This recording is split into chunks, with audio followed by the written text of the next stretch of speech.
Welcome back to the Deep Dive. Today, we're exploring some pretty significant ancient narratives provided for us. Yeah, these aren't just dusty old stories. They show these really powerful moments, divine intervention, human reactions, stuff that still hits home. Absolutely. And our mission today for this deep dive is really to unpack the core messages. We're talking distress, unexpected freedom, liberation, and also how people react, sometimes in really surprising ways, to big changes. We want to make sure you walk away with the key nuggets of knowledge here. And, go beyond just what happened. We want to understand why these stories still resonate. They tell us so much about, human nature, freedom, and how we deal with truth, even when it's uncomfortable. Okay, let's kick things off at Genesis 21. It presents this immediate paradox, really, a big celebration, Isaac's weaning feast, but it unravels so quickly into distress. And the sources really highlight how things like jealousy, family lines, they can just clash dramatically, not just with family bonds, but even, divine promises. Sarah demands Abraham get rid of Hagar and Ishmael. And this isn't just some ancient soap opera. It feels like a timeless example of how big changes sometimes come from really painful, maybe even unjust choices. And you see Abraham's anguish, especially for Ishmael. Yeah, profound anguish. But what's truly fascinating, I think, is God stepping in directly. Despite Abraham's pain, God tells him, look, don't be distressed, listen to Sarah, but then adds this critical dual promise. Right, the promise. It's through Isaac, your descendants will bear your name, but then also, as for the son and the slave woman, I'll make a great nation of him too, since he's also your offspring. So care for both sons, even as their paths split. Exactly. It's remarkable. So Abraham acts. Next morning gives Hagar bread, water, sends them off.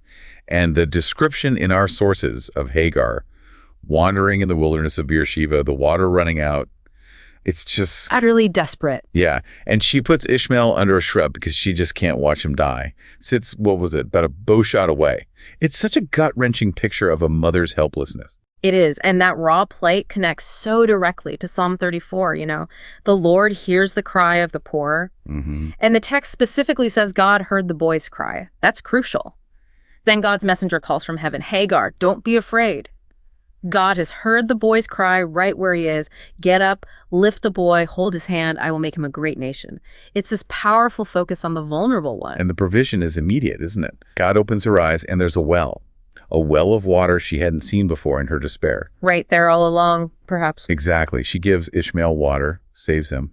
That idea, the well being already there, but hidden by despair. Yeah. Wow. Really makes you wonder what else we might miss, Absolutely. It's about perception just as much as provision, isn't it? Yeah. Connecting it to the bigger picture really highlights how divine help sometimes just reveals what's already present, but we're blinded to it by our circumstances or our own despair. And then that powerful closing line for this part. God was with the boy as he grew up. Simple but profound assurance. Okay, so we go from that sort of quiet desperation and rescue in the wilderness to something very different, a really dramatic confrontation in the Gospel of Matthew, chapter 8. Jesus arrives in the Gadarene territory. And immediately, he's met by these two men described as savage demoniacs coming out from the tombs. Yeah, and the text emphasizes they were so dangerous, people couldn't even use that road. It sets a really tense, almost frightening scene. You feel the bondage these men were under. Definitely.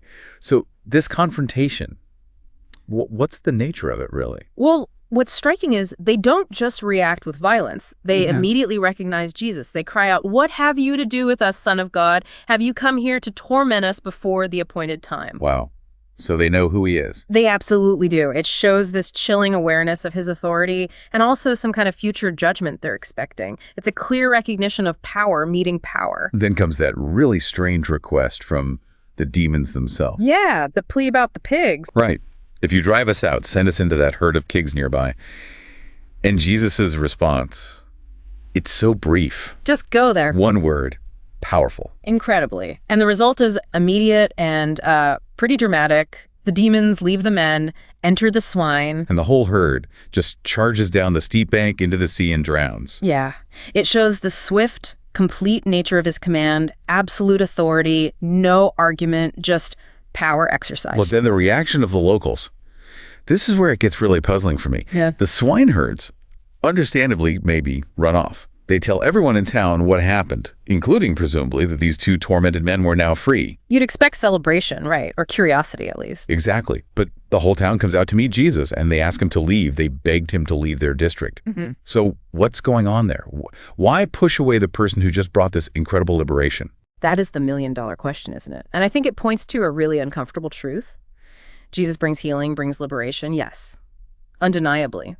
But the town's reaction, it shows how confronting evil, bringing that kind of radical freedom, it can deeply challenge people. It shakes up their comfort, their sense of control, even their economy, perhaps, with the pigs gone. The economic angle, too. It can be profoundly disruptive, and that disruption often leads to resistance, to fear, even when the outcome is, objectively good for the ones who are suffering. So they preferred the familiar danger over the unpredictable power. It certainly looks that way. They seemingly preferred their known status quo, however flawed or even dangerous, to this new, powerful, unpredictable presence that just arrived. Okay, so let's unpack the reflections provided for us now, connecting these stories.